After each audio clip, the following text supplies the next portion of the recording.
How about a Coppola quick facts? I don't have a lot of quick facts for this one. There's not a whole lot of people who have decided to jot down any kind of interesting facts about this. I kind of looked into some of like what actually happened, some of the real history, and then also the book, of course. Mm-hmm. But writer Louise de Bernays, I don't know if that's right, rewrote the book approximately 35 times. And this was to ensure that he had gotten details told to him by locals as accurate as possible. So he had to go back and change things several times. The film's plot deviated somewhat from the novels, with many of the book's tragic episodes softened. Yeah, which there are a couple things that are pretty dark. Like, you know, it's well known that any kind of like woman who sleeps with a Nazi was not treated well. But I could see there being a lot more fucked up shit happening in this. Yeah, that was one of my main criticisms, is it just felt very sanitized and sappy. Yeah. The tone was a little bit off for what I feel like it should have been. Sappy and somehow still just like depressing as fuck. Like there is nothing enjoyable about this romance whatsoever. No. Like there's no hope or happiness. There's nothing in it that makes you feel romantic. It just feels gross and wrong. Like because he's an occupier. Like this is awful. But I felt like there was more chemistry in Killing Time, or Time to Kill, between the Italian soldier and the woman he rapes and then kills than there was in this movie. Between the Italian soldier and the occupied woman he just happens to live with. Yes, definitely. As fucked as that is, I mean, that's that can just be my review, like, of the movie if you think about it, like. Fucking bizarre. That's how it shook out. So messed up, dude. I don't know. They like paint Christian Bale's character as like he's the bad guy, and I'm like, he's the one I sympathize with the entire movie. Like, he's the good guy. Yeah, just there's a whole other all the Italians would die through the protagonist, whole movie. And then he's just a side character in this and / antagonist. Yeah, there's a lot. I pointed out a few. In the breakdown, differences between what happened in the movie and what actually happened in the book.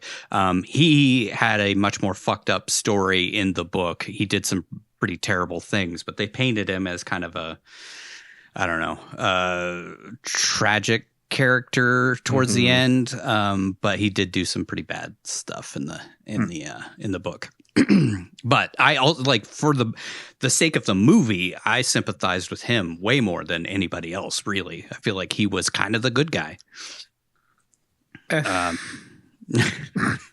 don't know. Got that ass. I felt like they didn't do a good job at, get into it later too, but they just didn't really do a good job at fleshing his character out. So I felt it was just anybody in this fucking film. Yeah. No. It seemed to me it was like they were trying to rely on the tropes of like, okay, well, you're writing a romantic story. You got to paint one person in the love triangle out to be horrible, because otherwise you won't root for the people that you're supposed to root for being together. Yeah. But then later on, you understand why he was the way that he was. There was. So it was weird. It's weird that they cut out some of the more worse stuff he did, because I felt like they were going out of their way to make him seem worse than he was, despite the rest of his character arc. Yep. So... Yeah, we'll get into it. Can't imagine why the author did not like this adaptation of his work. Yeah. 35 rewrites for this garbage. Yeah. They didn't even rewrite it once when they wrote the screenplay. Right, so. Yeah. They didn't even proofread it. They didn't even proofread it. What's her name? Pelagia? I don't know. Pelagia. Pelagia. Change it every time. Yeah, what's the name? I kind of feel like somebody like Galilea. Christian Bale was probably like, how do I say that? Like, I'm trying to say this properly in Greek, and they're like, whatever. Everybody else says it this way. Just say it however you want. Right. Just make it up. Change it every time. I swear to God, they changed the name of his character a couple of times too. They did. Yeah. It's like Mandras or Madras or Man-ass. His name should be Mandra. Man-ass. That's the Greek name. What is it? But they Mandra. Mandra. Or Mandra. Yeah, Mandra. But they add the S to it. I don't know. Yeah. Mandras. Since the release of the book and the movie, Cephalonia, I think is how you say it.